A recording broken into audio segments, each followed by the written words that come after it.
Where are you doing it? Marchington. Fieldhouse. I was up your way. I was at Kingswood.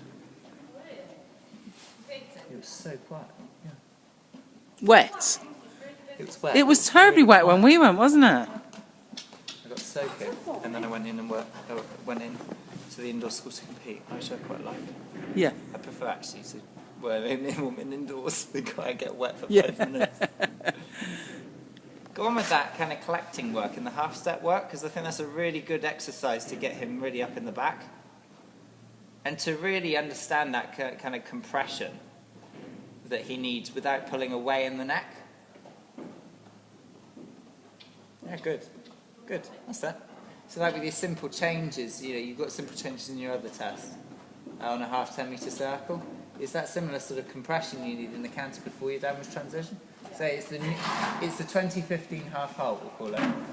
The new, improved half halt that is on the way to Piat. That's it, and then waking up behind. Yeah, exactly. See that when that bum comes in, that is a good sign. You are getting him on the way to being quick enough. So of course he'll go quicker, but then he'll put his bum in. So again, don't worry about that, because that's easily corrected with that right leg back angles. Set. Good. Yeah. Set. Hold on. Good. So as you send him forward in the trot into your collected trot and your working trot, that's when you can take that neck a little bit rounder, because what he'll want to do is kind of climb out a little bit in the neck and then drop the shoulder. So he's thinking about like sort of, when you've ridden from trot to passage, is that same sort of feeling, but you want the same wither as if he could do passage, but he's in trot. That's it. So anytime you go forwards, that you drive those legs up. Drive those shoulders up. Super that. Good. 10 metre circles on the long side, focusing on keeping him straight. I understand now why you're not I'm thinking, because you've got that contraption so she can hear you. Yes. I can say twice as much. Yes.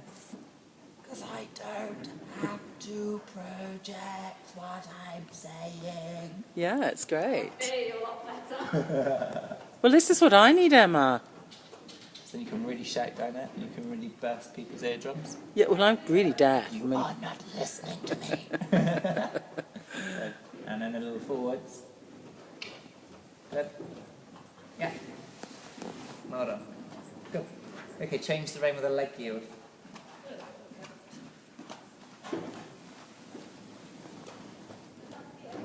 There you go. Off your left leg. Yeah. Good. Push that left line, push that left line, push that left line. Good. Good. Good. And then trot forward. Both legs squash in with the leg into the bit. Set. Yeah. Very good. 10 metres.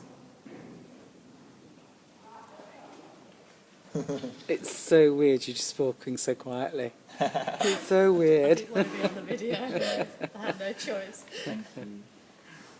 Good. Yeah, and turn, outside leg, outside leg, outside leg. Good. Yeah, and then outside leg forward, like you would turn a shoulder in. So that would just stop him doing like a travers around it, or making the circle too big. So turning the front end round a bit tighter and letting the back end stick out a bit. A mini donut. Equi donut. Good. Yeah. That once more with the circles. It's in the 59. You'll thank me for this in a minute.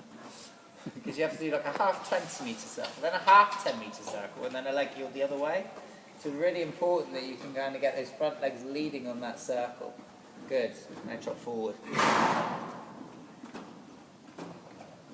Yeah. Good. Yeah. Much better. And second half turn, front end tighter. Yeah.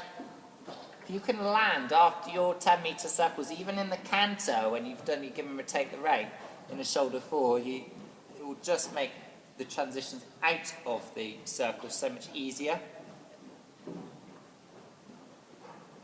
Yeah. Good. Nice up there in the neck. I like that. Good. Okay, change the rein for the leg yield. need a little push off of your right leg, judging by how he wants to give you a bit of a smack up against the wall. Over. Yeah, go on. Get over, boy. That's it. Yeah, yeah, keep going, keep going. That's it. Good, and straight. And just repeat the leg yields a bit more steeper than you would want them in the test to get the shoulders and the hindquarters compressed together. That's good there. Yeah, good. Because that's where the neck will then sort itself out. He's trying to make you take the neck rounder in the one to the left and ignore the fact that your ears are actually going sideways. So you get a bad leg yield because it's hollow, as opposed to a bad leg yield because there's no leg yield and he's on the bit. That's it. The most important thing is when you go, say, sideways, he goes sideways, in whatever fashion it takes.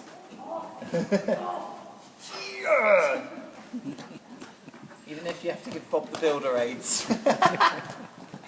Set. I like this one. I like your left leg. I can come off of that one. Yeah, very good. Seeing the right leg yield off of the right leg, just turn the nose a little bit more to the right before you start. It's almost like starting a renvers position, so shoulders to the left, nose to the right. That's better. Good. And now catch the quarters up by slowing the shoulders down with your left leg. That's it. Yeah, yeah, yeah. Much better from the shoulders to the hindquarters. You've almost got to kind of, you know, like when they do on the tally, where they just freeze people's faces out so you can't see their heads.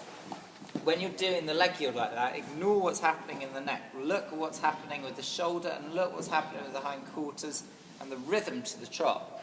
Because until you get that, the neck can't come into a neutral position. Because he's using that as a balance mechanism. When the shoulder and the quarters are balanced together, then you can really sort the throughness to the contact out. Yeah, go on over. Over to H. Over to the pink pole now. That's it.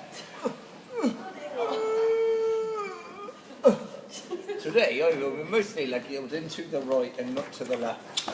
Go on the long side and then just nose to the outside, quarters to the inside. To the wall. That's it. Counter shoulder it. That's it. Good. That's it. And then leg yield back across the diagonal again.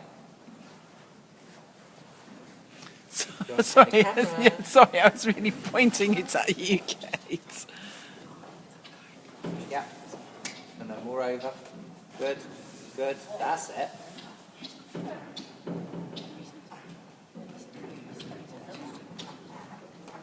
Good. And straight. Hold up. Now active.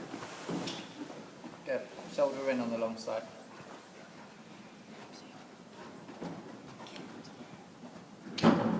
Now make him rounder in the right. Now flex him to the right.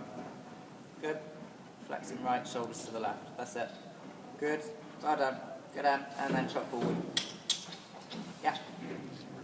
And then leg yield back across the diagonal again. Always imagine that you're riding a renvers. So shoulders are more left, nose is more right, and the quarters are a bit to the right of the line. That's better.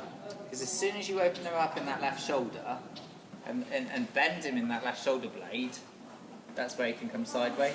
Because what he's doing is he's kind of going like that. It was better, wasn't it, that one? Like he's got a frozen shoulder.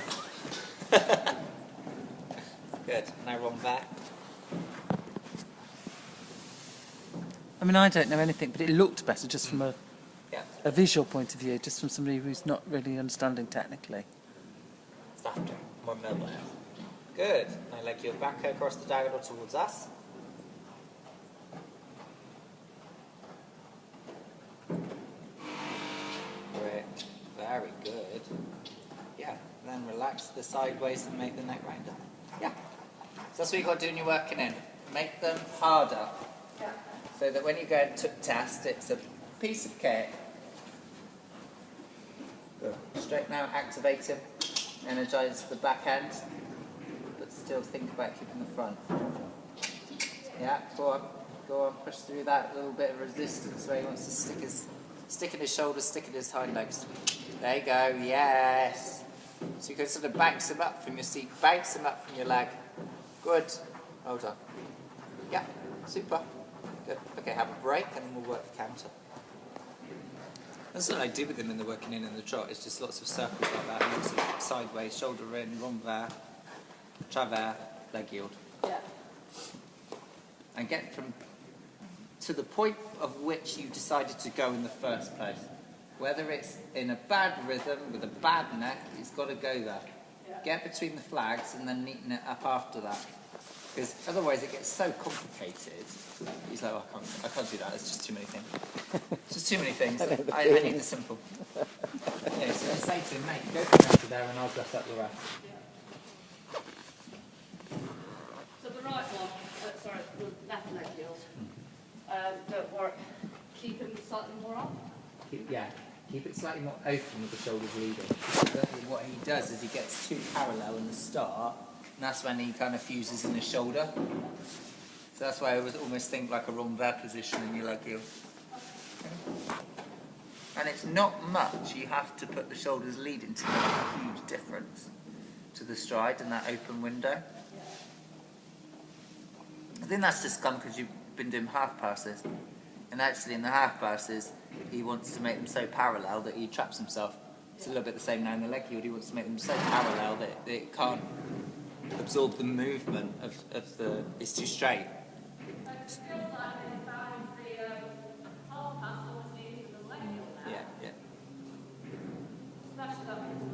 Yeah.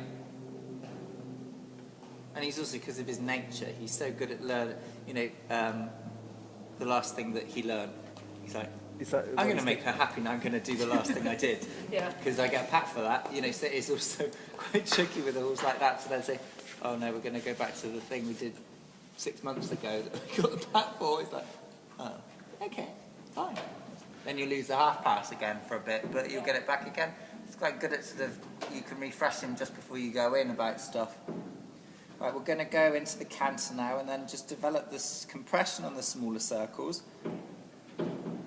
Forward and back in the canter, but